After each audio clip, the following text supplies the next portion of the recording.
तो basic mathematics हम लोग जो यूज करते हैं फिजिक्स में वो सब कर रहे थे अभी। तो अगर इस तरह का इक्वेशन आ जाए, क्वाड्रेटिक इक्वेशन कैसे सॉल्व करेंगे? तो फर्स्ट तो हम ट्राई करेंगे कि फैक्टर इसका हो जाए x square minus five x plus six equal to zero. तो इसमें फाइव माइनस फाइव एक्स को लिख सकते हैं minus three x minus two x, minus three x minus two x हो जाएगा माइनस फाइव एक्स, ऐसे लिख सकते हैं। या अगर ये फैक्टर नहीं होगा तो क्या करेंगे? अगर फैक्टर नहीं हो रहा है तो उसके लिए फॉर्मूला यूज करेंगे कि x इक्वल टू फॉर्मूला होता है minus B plus minus root B square minus four A C upon two A. ये फॉर्मूला भी यूज कर सकते हैं। दोनों से सेम आंसर आना चाहिए, दोनों मेथड से। तो इस मेथड से देखिए कितना आ रहा है, x equal to minus b. B किसको बोलना है? ये x का कोएफिशिएंट को b बोलेंगे और ये टर्म को c बोलेंगे।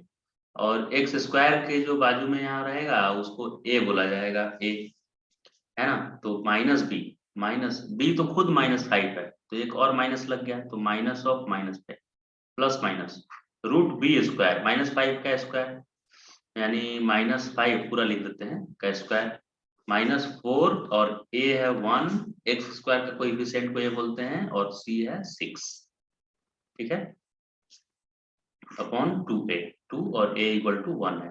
तो इससे x का वैल्यू आया माइनस माइनस प्लस फाइव हो गया, ये plus five plus minus root twenty five minus twenty four upon two.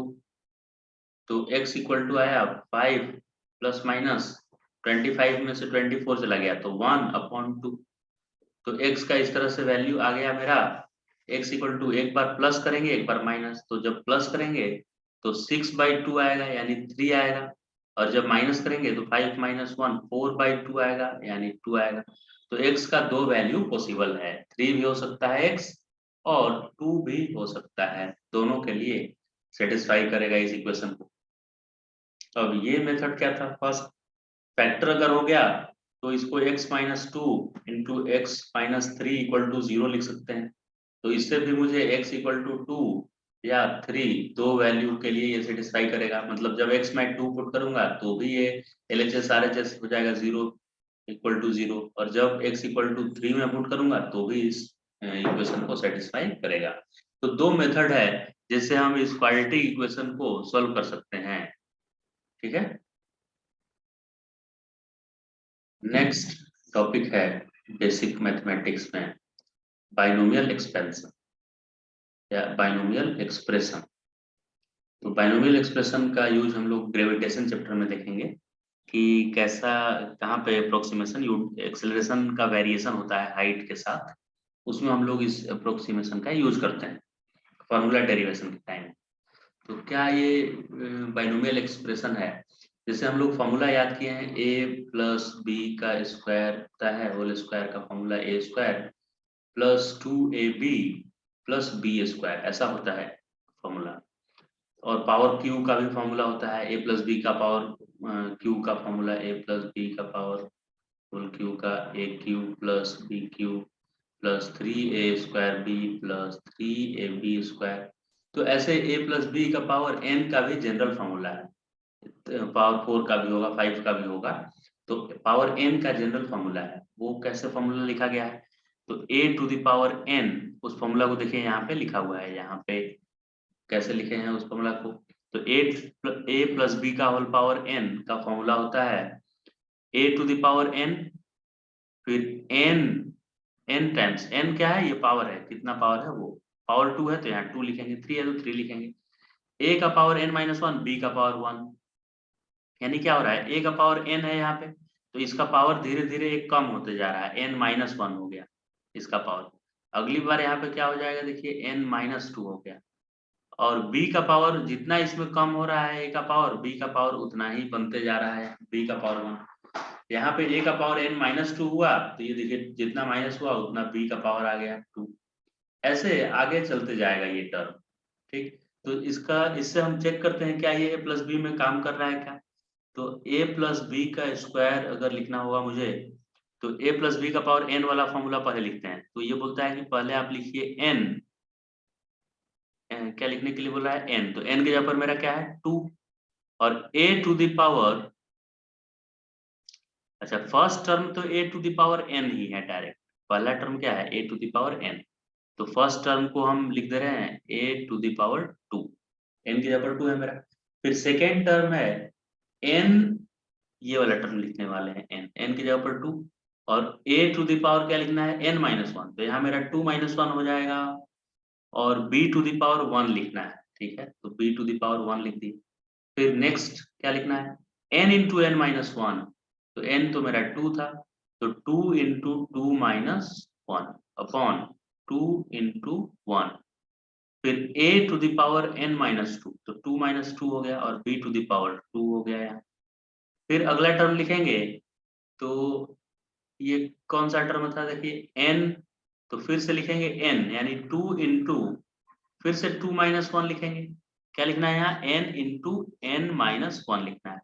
तो 2 इंटू 2 माइनस 1 यहाँ हो गया, अपॉन 2 इंटू 1 फिर से हो गया ये।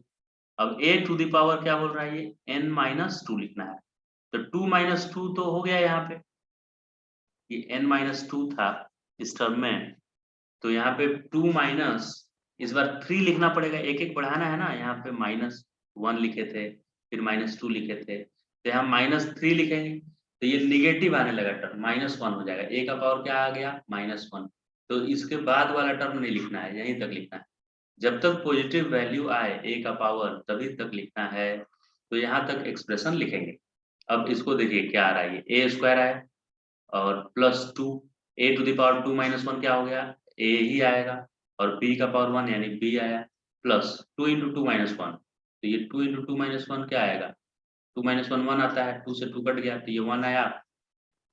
a to the power 2 minus 1 0, 2 minus 2 क्या हो गया, 0। एनीथिंग टू द पावर 0 1 होता है, तो a टू द पावर 1 हो गया। एनीथिंग टू द पावर 0 क्या होता है, 1 होता है, तो ये 1 हो गया, और b का स्क्वायर हो गया, बी स्क्वायर। तो फॉर्मूला देखिए, A square plus 2ab plus B square, आ गया कि नहीं फॉर्मूला ये। तो इस तरह से हम जनरल फॉर्मूला याद कर लेंगे कि ये जनरल फॉर्मूला है a प्लस बी का पावर n।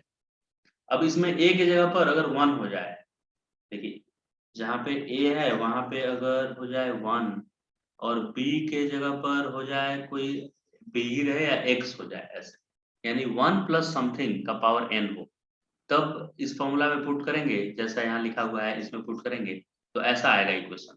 यानी 1 प्लस एक्स का पावर n का आता है 1 plus n x plus n into n minus 1 upon 2 into 1 x square, और ऐसे आगे चलते जाता है। ठीक है, टर्म आगे बढ़ते जाएगा इस तरह से। तो अगर इसमें x का वैल्यू, अगर ये दिया हुआ है कि x एक नंबर है जो 1 से काफी छोटा है, तो x is far far less than 1 ऐसा है, तब ये एक्सप्रेशन क्या होगा, इसी को अप्रोक्सीमेशन बोलते हैं, बाइनोमियल अप्रोक्सीमेशन, यही यूज होगा ग्रेविटेशन में। तो जब 1 प्लस और x to the power something हो ऐसा, और x एक स्मॉल नंबर हो, तो यहाँ आप देख सकते हैं x का पावर बढ़ते जाता है, आगे 3 4 होते जा रहा है पावर, पहले x का पावर 1 था, फिर 2 था। तो small number less than 1 number का पावर कितना भी करेंगे तो वो और छोटा होते जाता है। जैसे 1/2 है, तो इसका पावर कर देंगे 2, तो ये 1/4 हो जाएगा। 1/2 का पावर 3 कर देंगे तो ये 1/8 हो जाएगा, 8। तो आप देख रहे हैं कि स्मॉलर नंबर, 1 से लेस नंबर का पावर जितना बढ़ेगा उसका वैल्यू और कम होते जाएगा। यानी कि ये सब हायर वैल्यू को हम नेग्लेक्ट कर सकते हैं, और इसका फॉर्मूला लिख सकते हैं 1 plus x to the power n को खाली 1 प्लस एन एक्स लिख सकते हैं। यानी ऐसा लग रहा है जैसे ये n मल्टीप्लाई हो गया है यहाँ, तो 1 प्लस एन एक्स लिखा जा सकता है। तो आपसे याद रखेंगे कि 1 प्लस एक्स का पावर n कहीं भी होगा, और ऐसा रहेगा कि x बहुत छोटा है, 1 से लेस नंबर है, 1 से ग्रेटर नहीं होना चाहिए, 1 से लेस होना चाहिए, तब उसको हम 1 प्लस एन एक्स लिख देंगे, पावर के चक्कर में नहीं रहेंगे। या 1 माइनस एक्स का पावर n कहीं आ गया, तो उसको भी 1 माइनस एन एक्स लिख दिया जाएगा, मतलब ये n सिंपली इसमें मल्टीप्लाई हो जाएगा, और ये ऐसा एक्सप्रेशन आ जाएगा। पावर 7 रहे, जैसे एग्जाम्पल मैं करता हूँ, जैसे लिखा हुआ है कि 1 प्लस, यहाँ एक छोटा नंबर दे देते हैं, 1 माइनस 0.001 है, और इसका पावर दे दिया 7 है। अब इसको निकालने जाएंगे तो बहुत टाइम लग जाएगा मेरा, 1 में से इसको सब्ट्रैक्ट करेंगे, फिर उसको 7 बार मल्टीप्लाई करेंगे, कितना टाइम लगेगा ज़्यादा। तो इसमें हम अभी सीखे उसके अकॉर्डिंग करें तो 1 माइनस इस 7 को यहाँ मल्टीप्लाई कर देंगे तो 0.007 आ गया। अब इसको सब्ट्रैक्ट इजीली एक ही लाइन में कर लेंगे हम। तो ऐसे अप्रोक्सीमेशन यूज करते हैं, बाइनोमियल अप्रोक्सीमेशन का यूज करेंगे कैलकुलेशन के लिए आगे। तो एक एग्जांपल अगर हम देखें 1 प्लस 0.002 का पावर 12 आ गया, तो ऐड करके 12 टाइम मल्टीप्लाई नहीं करेंगे, इसको हम क्या करेंगे, इसको बाइनोमियल अप्रोक्सीमेशन यूज करेंगे। यानी इसको लिख सकते हैं हम 1 प्लस 0.002 में ये ऐसे 12 मल्टीप्लाई हो जाएगा, तो ये आएगा 1 प्लस ये दोनों मल्टीप्लाई करेंगे तो आ जाएगा 0.024 इतना आ गया। तो ये 1.024 देखिए आंसर आ गया। तो ऐसे हम कैलकुलेशन के टाइम पे बाइनोमियल अप्रोक्सीमेशन और ग्रेविटेशन जब पढ़ेंगे उस समय भी फॉर्मूला डेरिवेशन के टाइम पे करेंगे। तो उसी बाइनोमियल एक्सप्रेशन जो हमने सीखे थे उसका एग्जांपल ये है, रूट 0.99 का सॉल्व करना है। तो इसको रूट निकालेंगे तो ये तो बहुत ज़्यादा ऐसे टाइम लग जाएगा, 99/100 करेंगे तो 100 का तो मान लीजिए 10 आ जाएगा, और रूट 99 करेंगे तो रूट 99 करने में दिक्कत होगा, बिना कैलकुलेटर का टाइम लग जाएगा। तो इसको कैसे लिखेंगे, तो रूट 99 को रूट 0.99 को हम लिख सकते हैं 1 माइनस 0.01, 1 में से 0.01 जाएगा तो 0.99 आ जाएगा, और रूट है मतलब पावर हाफ है इसका। तो ये पावर हम लोग को पता है कि डायरेक्ट अंदर मल्टीप्लाई कर पाते हैं हम लोग बाइनोमियल अप्रोक्सीमेशन में, तो हाफ इंटू 0.01 ऐसे आ जाएगा। अब इसको सब्ट्रैक्ट करेंगे, इसको हाफ 0.01 करेंगे तो 0.005 आएगा, तो ये 0.995 इस तरह से आंसर आ जाएगा। तो इस तरह से हम बाइनोमियल थ्योरम का यूज करके और अप्रोक्सीमेट आंसर निकाल सकते हैं। तो अभी अगर ऐसा कभी आ गया हम न्यूमेरिकल सॉल्व करते समय कि 50 तक के नंबर का सम कीजिए या 100 तक के नंबर का सम कीजिए, यानी 1 प्लस 2 प्लस 3 ऐसे करते रहना है, ऐसे करते रहना है 100 तक, तो ऐसे सम करने में बहुत टाइम लग जाएगा। तो इसके लिए फॉर्मूला बना हुआ है कि n नंबर का सम का फॉर्मूला होता है n into n plus 1 by 2, n into n plus 1 by 2 ऐसे सम कर देते हैं। तो चेक करते हैं कि ये सच काम कर रहा है कि नहीं फॉर्मूला। ऐसे 100 के लिए अगर हम करें तो 100 इंटू 100 प्लस 1 101 आ जाएगा अपॉन 2, तो 2 से ये चला जाएगा 50 टाइम्स, और ये 50 इसमें मल्टीप्लाई हो जाएगा तो 505 और ये एक 0 और आ जाएगा, इतना आ जाएगा 50 इंटू 101। अब ये फॉर्मूला सही है कि नहीं इसको चेक कर लेते हैं हम लोग, आइए। तो एक 1 प्लस 2 प्लस 3 खाली 3 ही नंबर का देखते हैं, तो डायरेक्ट सम मुझे पता है इसका कि 3 2 5 और 1 6 आएगा। अब फॉर्मूला से देखते हैं आ रहा है कि, फॉर्मूला बोला है n into n plus 1 by 2 कर लीजिए, तो यहाँ 3 नंबर है, 1 2 3 नंबर है, तो 3 इंटू 3 प्लस 1 3 प्लस 1 बाई 2 करेंगे, 3 इंटू 3 प्लस 1 बाई 2 यानी 3 इंटू 4 बाई 2 करेंगे, तो ये 2 से 4 कैंसिल हो गया तो 6 देखिए वापस आ रहा है आंसर, ये भी 6 ही आया था। यानी ये फॉर्मूला 1 2 3 4 ऐसे n नंबर तक के सम जब भी आएगा तो ये फॉर्मूला हम डायरेक्ट लिख सकते हैं, ये फॉर्मूला। ओके, अब इसके अलावा अगर स्क्वायर आ जाए तो जैसे 1 स्क्वायर 2 स्क्वायर ऐसे करने के लिए आ जाएगा तो क्या करेंगे, 1 square plus 2 square plus 3 square ऐसे n तक का आ जाएगा n स्क्वायर, तो क्या करेंगे, तो उसके लिए फॉर्मूला है n into n plus 1 into 2n plus 1 by 6, ये फॉर्मूला है इसके लिए। तो जैसे एक छोटा सा नंबर के लिए हम टेस्ट भी कर ले रहे हैं कि ये काम कर रहा है कि नहीं, ये फॉर्मूला काम कर रहा है कि नहीं, एक छोटे से नंबर के लिए हम लोग टेस्ट करते थे। तो 1 square plus 2 square plus 3 square इतने के लिए टेस्ट करते हैं। तो 3 का स्क्वायर 9, 2 का स्क्वायर 4, 1 का स्क्वायर 1, तो ये आ गया 9 प्लस 4 13 और 1 14, 14 आया। अब फॉर्मूला से देखते हैं n into n plus one. तो n क्या है मेरा 3 है, 3 नंबर तक है कंटिन्यूअस। तो 3 into three plus one bracket में 2n प्लस वन, n की जगह पर क्या है 3, तो 3 इंटू टू 6, तो 6 प्लस वन अपॉन 6। तो ये आया 3 इंटू थ्री प्लस वन हो गया 4 और 6 प्लस वन हो गया 7 और नीचे क्या आ गया 6 आया। तो ये 3 से कैंसिल हो गया 2 और ये 2 से 4 गया 2 टाइम्स, तो 7 इंटू टू क्या आ गया 14 आया। तो दोनों से सेम आंसर मेरा आया 14 और 14।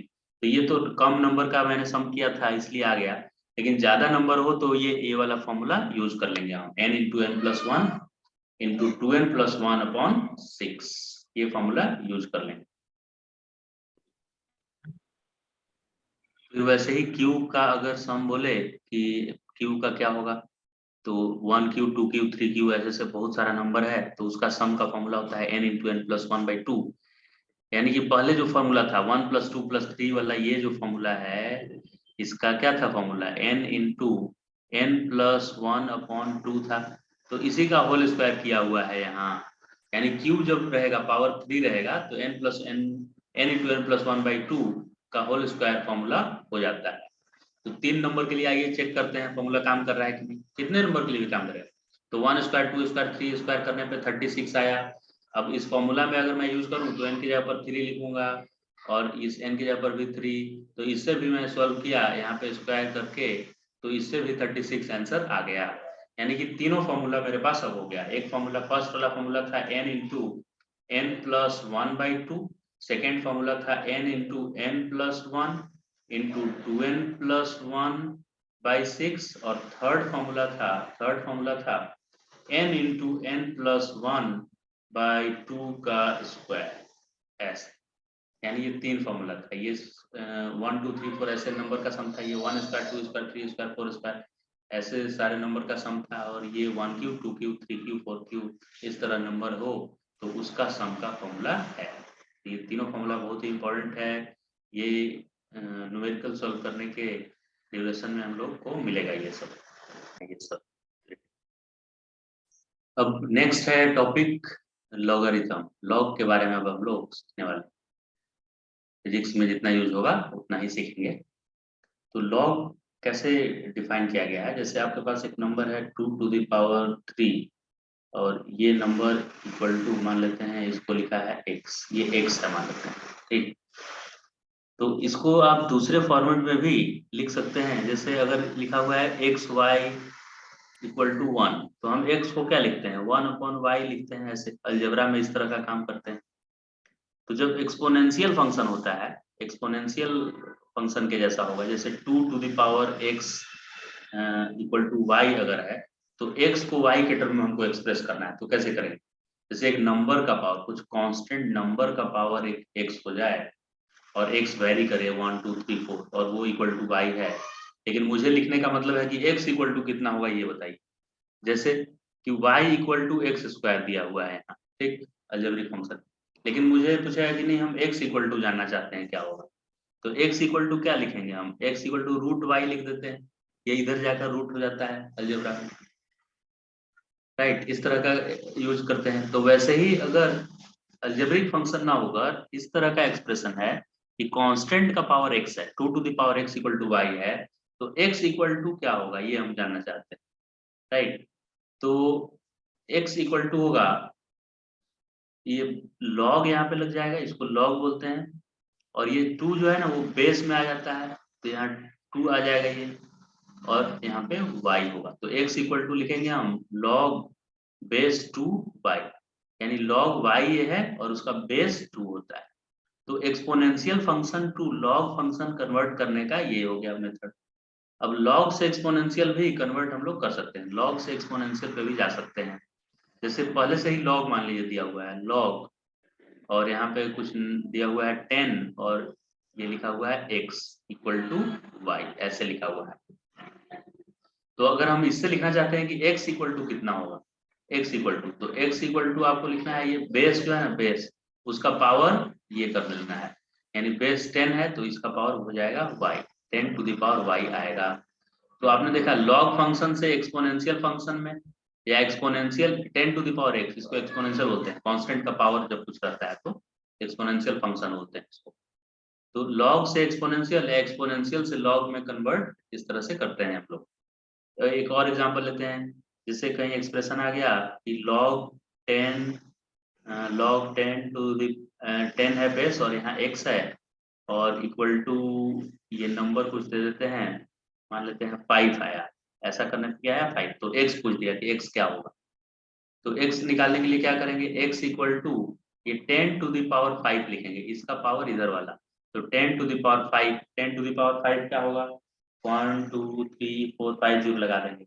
तो ऐसे x मेरा मिल गया इतना, 10 टू द पावर 5, समझ गए।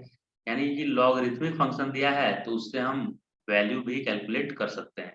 तो इसके लिए मुझे कन्वर्जन आना चाहिए। जैसे x equal to y square था या y equal to x square, तो x equal to root y हो गया। तो लॉग और एक्सपोनेंशियल में भी कन्वर्जन चलते रहता है। कैसे कन्वर्जन होता है वो हमने यहाँ पे देखा, एक लॉग को एक्सपोनेंशियल में या एक्सपोनेंशियल लॉग में कैसे कन्वर्ट करते हैं। और मुझे जो भी इजी होगा, अगर लॉग क्वेश्चन में इजी लगेगा मेरे लिए तो एक्सपोनेंशियल को लॉग में कभी कन्वर्ट कर लेंगे।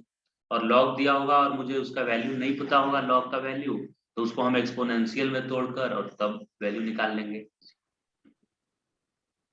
तो सबसे पहले तो हमने कन्वर्ट करने सीखा कि अगर कहीं पे एक्सप्रेशन ऐसे लिखा हुआ है कि log e और यहाँ पे y अगर है और इधर लिखा हुआ है x, तो हम इस एक्सप्रेशन को ऐसे भी लिख सकते हैं कि y equal to e to the power x, मतलब log से और एक्सपोनेंशियल में कन्वर्ट करना सीखे। अब log का प्रॉपर्टी कुछ देखते हैं। तो log m इंटू एन ये बोल रहा है कि log m और n मल्टीप्लाई जब किया हुआ है, जैसे ट्रिग्नोमेट्री फंक्शन का प्रॉपर्टी होता है ट्रिग्नोमेट्री में, तो वैसे ही log का भी होता है कि log m इंटू एन एक साथ है तो log m plus log n अलग अलग लिख सकते हैं। जैसे ट्रिग्नोमेट्री में हम लोग पढ़े थे ऐसे कि साइन a प्लस बी अगर रहेगा तो उसको हम लिख सकते हैं sine a cos b, sine a cos b plus cos a sine b, plus क्या लिख सकते हैं कॉस ए साइन बी। ऐसे फॉर्मूला है। वैसे ही log का ये फॉर्मूला है कि log m इंटू एन अगर है तो log m plus log n अलग अलग लिख सकते हैं बीच में प्लस करके। और जब डिवाइड किया हुआ है log m बाई n है तो बीच में माइनस लिखना है, log m minus log n लिखना है डिवाइड किया हुआ है तो। फिर पावर है log m to the power n है तो पावर इधर मल्टीप्लाई हो जाता है। जैसे एग्जांपल चलिए इसका एक कर लेते हैं, जैसे log और m to the power n है ना, log बेस यहाँ 10 है और यहाँ 10 टू द पावर मान लेते हैं कि 3 है।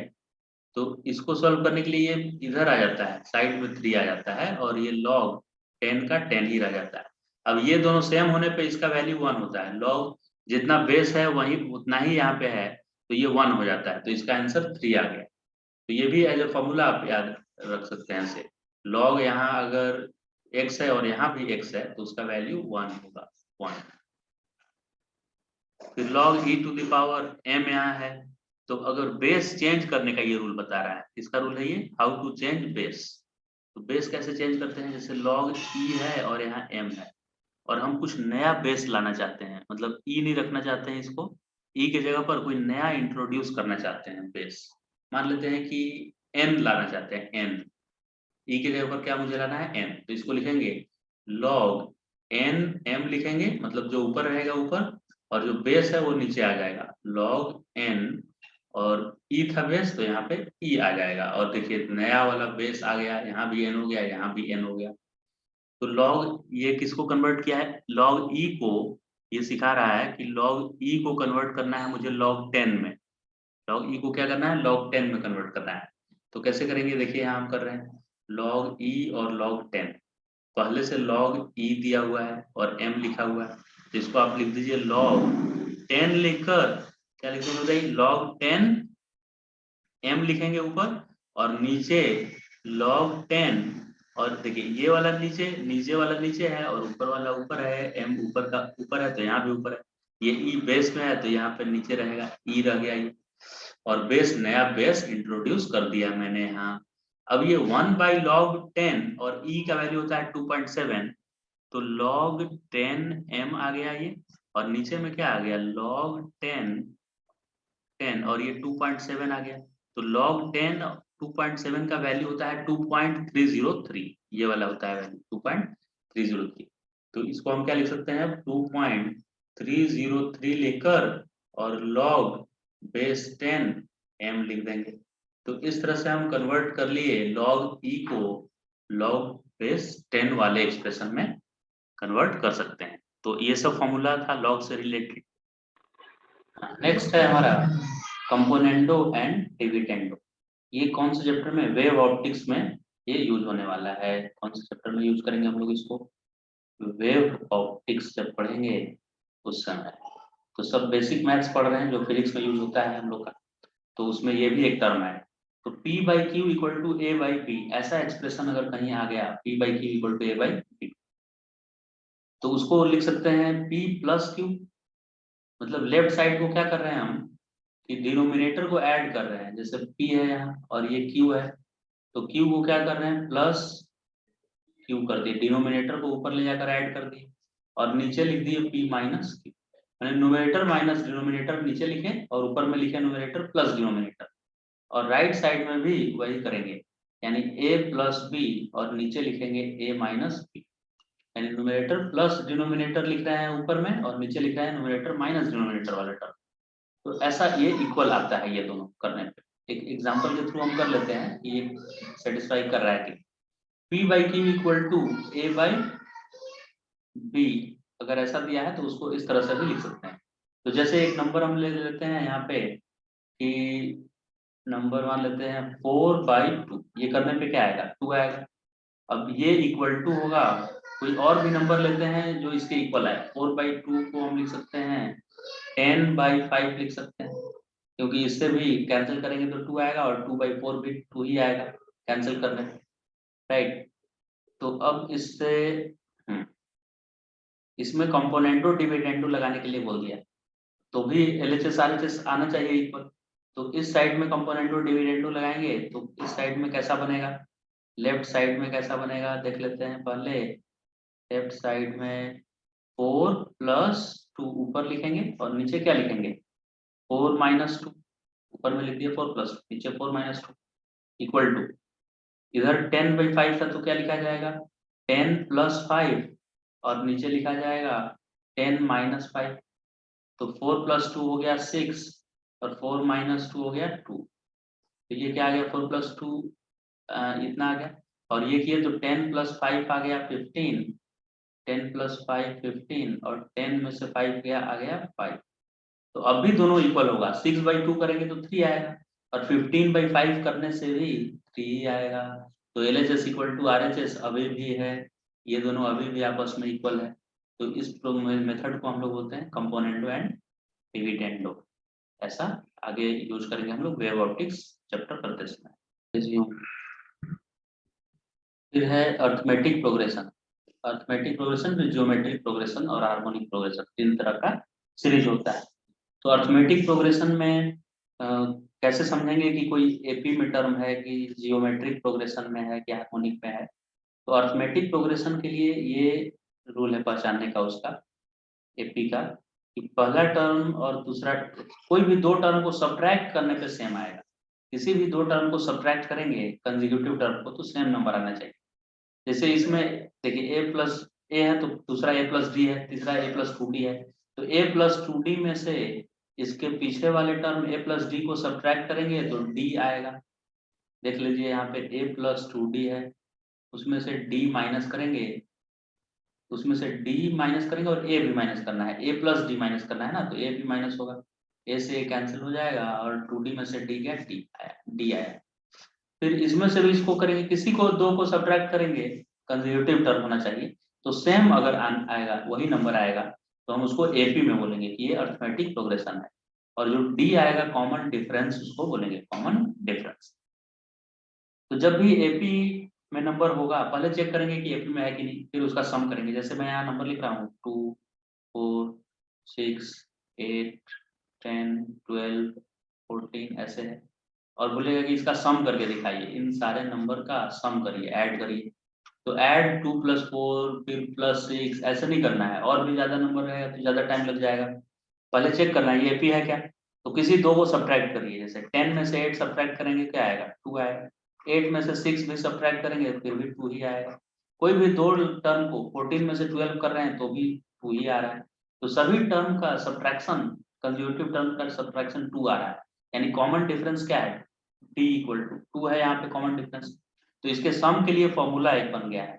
इसके सम के लिए फॉर्मूला क्या है, तो n/2, फॉर्मूला है n/2 और ब्रैकेट में 2n, n/2 2a plus n-1 into T, ये सम का फॉर्मूला है 2a प्लस n-1। तो अभी हमारे एक्सप्रेशन में 14 तक यहाँ पे नंबर लिखा हुआ है, तो इसमें पहला टर्म क्या है, 2 है, तो इसका आंसर आ जाएगा n/2। n मतलब कितना सारा नंबर है, 1 2 3 4 5 6 7, 7 नंबर है ऐसा ऐसा, तो 7/2 लिखा जाएगा इसको, 7/2 और ब्रैकेट में 2a, 2 इंटू ए क्या है, ए है 1, 1 नहीं 2 है पहला टर्म, ए क्या है यहाँ पे फर्स्ट टर्म, प्लस 4 - 1, 4 नहीं n-1, तो n मेरे पास कितना है 7 टर्म है, तो 7 - 1 6 आ जाएगा, 7 - 1 क्या हो गया 6। अब इतना इसका एक्सप्रेशन हो गया, तो 2 इंटू 2 4, और 4 में ये 6 प्लस कर दीजिए तो कितना आ गया 10 आ गया। तो आंसर आ जाएगा 7 इंटू 10/2, तो ये 2 से कितना आ गया ये 5, तो ये आ रहा है 35। तो इसका सम करेंगे तो 35 आएगा, इन सारे नंबर का सम 35 आ जाएगा। ठीक है, तो इस तरह से हम अर्थमेटिक प्रोग्रेशन में नंबर चेक करेंगे कि एपी में है कि नहीं, अगर है तो ऐसे सम कर लेंगे। हाँ। अच्छा देखिए यहाँ पे n-1 है, n-1 तो n 7 था 7 टर्म, तो 7 - 1 6 आया, लेकिन ये 2 तो लिखे ही नहीं, 2 से यहाँ इंटू भी करना है क्योंकि फॉर्मूला में 2 भी है यहाँ पे। ये देखिए d कॉमन डिफरेंस तो लिखे ही नहीं 2, तो n/2 2a plus n-1 into D है, d तो छूट गया है, तो d में हम इंटू करेंगे तो 6 इंटू 2 क्या हो गया 12। तो अब 12 में मुझे ऐड करना है 4, तो 12 + 4 क्या हो जाएगा 16 होगा। तो आंसर इसका आएगा 7 इंटू 16/2 आएगा, तो इससे ये कैंसिल होगा तो 8 और ये 56 आ जाएगा, ये नहीं होगा, कितना होगा ये आंसर इसका 56 आएगा आंसर। ऐसे अर्थमेटिक प्रोग्रेशन में पहले चेक करेंगे, जब सम आएगा तो देखेंगे कि क्या वो एपी है, अगर है तो ये फॉर्मूला यूज कर लेंगे n/2 और ब्रैकेट में 2a plus n-1 into D. Geometric progression है next, basic maths in physics में।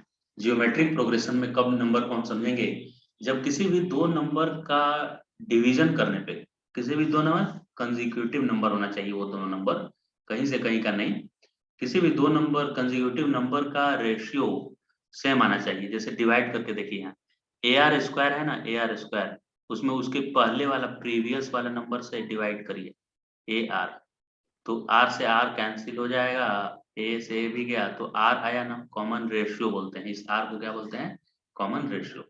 फिर इसको भी डिवाइड कर लीजिए, देखिए AR को A डिवाइड करिए तो फिर से AR आया, यानी किसी भी दो कंसेक्यूटिव टर्म को डिवाइड करेंगे तो सेम रेशियो आएगा, सेम नंबर आएगा डिवाइड करने पे, तो उसको जीपी में बोलेंगे। अगर दो नंबर का सब्ट्रैक्शन सेम आ रहा है तो एपी बोले थे, और दो नंबर का डिवीजन करने पे हमेशा, किसी भी दो नंबर को डिवाइड करने पे सेम अगर हमेशा आए, किसी भी दो नंबर को डिवाइड करने पे, तो उसको जीपी बोलेंगे। जैसे यहाँ पे एक एग्जांपल लिख दे रहे हैं 2 4 और 8 16 32, इसमें आप देखेंगे ध्यान से, किसी भी दो को डिवाइड करिए, 32 को 16 से डिवाइड करिए तो 2 आएगा, 8 डिवाइड कर दीजिए 16 को 8 से डिवाइड कर दिए तो भी 2 आएगा, फिर 8 को 4 से डिवाइड कर दीजिएगा तो भी 2 ही आएगा, 4 को 2 से डिवाइड करेंगे 2 ही आएगा, यानी दोनों का डिवीजन सेम आ रहा है दो टर्म का, तब उसको जीपी बोला जाएगा। तो जीपी में ये तो पहचानने का रूल हो गया कि नंबर जो सीरीज दिया हुआ है मेरे पास बहुत सारे नंबर का, वो जीपी है कि नहीं है, उसको चेक करने का ये तरीका हुआ। अब जो ये कॉमन टर्म आ रहा है डिवाइड करने पे, उसको कॉमन रेशियो बोलती है। अब उसका सम कैसे निकालेंगे, जैसे यही एग्जांपल है 2 4 6 8 16 32, इन सारे नंबर को ऐड करने के लिए बोलेगा कि इन सबको ऐड करें। तो ऐड करने पे कितना आएगा, उसके लिए फॉर्मूला है ये वाला, a into 1 minus r n to the power 1 minus r, ये है फॉर्मूला। तो इसमें आइए पुट करके देखते हैं कि कितना आ रहा है आंसर इसमें सब्स्टिट्यूट करने से। तो ये इक्वल टू हो गया, a मतलब फर्स्ट टर्म क्या है, 2 है फर्स्ट टर्म, पहला टर्म है 2, तो 2 लिख दिए हैं, ये 2 लिख दिए, फर्स्ट टर्म हो गया 2 मेरा, bracket start 1 minus r, r क्या है, कॉमन रेशियो है, तो डिवाइड करने पे 2 आ रहा था हमेशा, और एन नंबर ऑफ टर्म, कितना टर्म है 1 2 3 4 5, टोटल 5 टर्म्स हैं ऐसे, 5 यहाँ लिख दिए अपॉन 1 माइनस आर, आर माने कॉमन रेशियो क्या है इसका, किसी भी दो टर्म को डिवाइड करेंगे तो 2 आ रहा था। तो अब ध्यान से यहाँ पे देखना है कि 1 माइनस आर लिखा हुआ है, कभी कभी r माइनस 1 भी होता है। तो अगर ये कॉमन रेशियो लेस देन 1 है, मतलब सेकेंड वाले टर्म को फर्स्ट वाले टर्म से डिवाइड करने पे लेस देन 1 है, तब तो 1 माइनस आर लिखना है। लेकिन अगर ग्रेटर देन 1 है, यानी कि ये 1 माइनस 2 निगेटिव आने लगेगा करने पे, ग्रेटर देन 1 है तो r माइनस 1 लिखना है, यानी इस फॉर्मूला को मॉडिफाई करना है। तो ये फॉर्मूला ऐसे लिखेंगे हम, a ब्रैकेट में r n minus 1 upon 1 minus r नहीं, r माइनस 1 ऐसे लिखेंगे। यानी ये वाला कब लिखेंगे, जब कॉमन रेशियो 1 से बड़ा हो, और ये जो लिखा हुआ है इसको कब लिखेंगे, जब कॉमन रेशियो 1 से छोटा हो। तो हमारा 1 से बड़ा आया है तो ये वाला फॉर्मूला नहीं चलेगा, तो मुझे अब r माइनस 1 लिखना पड़ेगा, 1 माइनस आर वाला नहीं चलेगा, r माइनस 1। तो देखिए a की जगह पर मैंने लिख दिया 2, पहला वाला टर्म, ब्रैकेट में ये 1 माइनस आर था, तो हम उल्टा लिखेंगे, आर एन माइनस 1 लिखेंगे, आर एन माइनस 1 अपॉन नीचे भी r माइनस 1, तो 2, आर कॉमन रेशियो क्या आया है 2 आया है, और n मतलब टोटल 5 टर्म है minus 1 upon r minus 1, r मतलब कॉमन रेशियो और माइनस 1, 1 आ गया ये। तो अब इसका सम करेंगे तो 2 का पावर 5 कितना होगा, 32 माइनस 1 और नीचे 1 हो गया, तो 32 इंटू 2 कर देना है मुझे, तो 64 आ गया, इसका सम कितना आ गया 64। तो इस तरह से हम ज्योमेट्रिक प्रोग्रेशन में जब नंबर है तो ऐसे सम करेंगे 64 हो जाए। एक बात और ध्यान देना है कि अगर ऐसा इनफाइनाइट टर्म होता है, मतलब कि ये टर्म आगे बढ़ता ही जाता, कभी खत्म ही नहीं होता ये टर्म, लेकिन कॉमन रेशियो लेस देन 1 होता है, दो कंडीशन है, खाली इनफाइनाइट टर्म रहने से नहीं होगा, टर्म तो इनफाइनाइट है लेकिन ये कॉमन रेशियो लेस देन 1 है, यानी फ्रैक्शन वाला कॉमन रेशियो है, ऐसा है अगर टर्म, जैसे उल्टा है ऐसे 32 रहता, फिर रहता उसके बाद 16 रहता, फिर 8 रहता, फिर 4 रहता, फिर 2 रहता, यानी और उल्टा उल्टा चलता है ये उल्टा।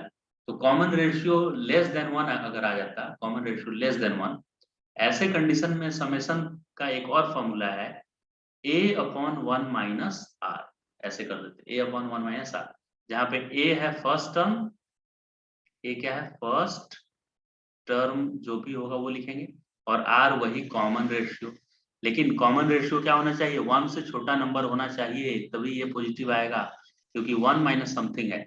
तो ये अप्रोक्सीमेशन कब यूज करेंगे हम, जब मेरा कॉमन रेशियो लेस देन 1 आ जाए, तब कॉमन रेशियो क्या आ जाए लेस देन 1, ग्रेटर देन 1 आएगा तो खाली फर्स्ट फॉर्मूला, ये वाला फॉर्मूला यूज करेंगे। तो फर्स्ट फॉर्मूला दो कंडीशन में यूज हो रहा है, ध्यान से सुनेंगे अगर आप, तो फर्स्ट फॉर्मूला हम दो कंडीशन में यूज कर रहे हैं, कौन कौन से कंडीशन में यूज कर रहे हैं, तो कॉमन रेशियो जो है ना, कॉमन रेशियो ग्रेटर देन 1 के लिए भी यूज कर रहे हैं और लेस देन 1 के लिए भी यूज कर रहे हैं, लेकिन ये फाइनाइट जब नंबर है तब के लिए यूज कर रहे हैं, फाइनाइट नंबर्स का सम, इनफाइनाइट नंबर नहीं है, फाइनाइट नंबर का सम है तब। और ये वाला कब यूज कर रहे हैं, जब इनफाइनाइट नंबर का सम है, मतलब आगे डॉट डॉट डॉट इनफाइनाइट तक जा रहा है, फिक्स नहीं बताया है कि कहाँ तक का सम है, तब ये यूज करेंगे a अपॉन 1 माइनस आर। हाँ हाँ। अगर इस तरह का क्वेश्चन आ जाए कि मुझे सम करना है ऐसे नंबर का, फर्स्ट नंबर है मेरे पास 1, फिर उसमें ऐड करना है 1/2, फिर ऐड करना है 1/4, फिर ऐड करना है 1/8, 1/16, 1/32, 1/64, ऐसे ऐसे नंबर है, ऐसे करके पूरा बढ़ते जा रहा है इनफाइनाइट तक। और बोलेगा कि इसका सम निकालिए कितना होगा, इन सारे नंबर को ऐड करके दिखाइए। तो हम देखेंगे कि इसका कॉमन रेशियो क्या है, दोनों को डिवाइड करते हैं। तो 1/2 फाइनल माइनस इनिशियल करना है, मतलब बाद वाला टर्म माइनस पहले वाला। तो 1/2 में 1 डिवाइड करेंगे तो ये 1/2 आ गया। अच्छा, इसको भी देखते हैं डिवाइड करके, 1/4 को डिवाइड करते हैं 1/2 से, तो 1/4 इंटू 2/1, यानी ये भी 1/2 आया। 1/2 तो हमेशा 1/2 आ रहा है। तो कॉमन रेशियो मुझे मिल गया। अच्छा, कॉमन रेशियो तो 1/2 है और इनफाइनाइट नंबर का सम है। जब कॉमन रेशियो लेस देन 1 होता है और इनफाइनाइट नंबर होता है तो उसके सम का फॉर्मूला होता है 1/1 नहीं, a/1 माइनस r होता है, a/1 माइनस r क्या होता है, a/1 माइनस r। तो a क्या है यहाँ पे, पहला टर्म, मेरा पहला टर्म है 1 यहाँ पे, तो 1/1 माइनस r, कॉमन रेशियो 1/2 हो गया, तो ये आ गया 1/1 में से हाफ गया हाफ, तो ये 2 ऊपर चला जाएगा, तो 2 आंसर आ गया। तो इनफाइनाइट सम अगर जीपी में है तो उसका सम का फॉर्मूला होता है a मतलब पहला टर्म अपॉन 1 माइनस r।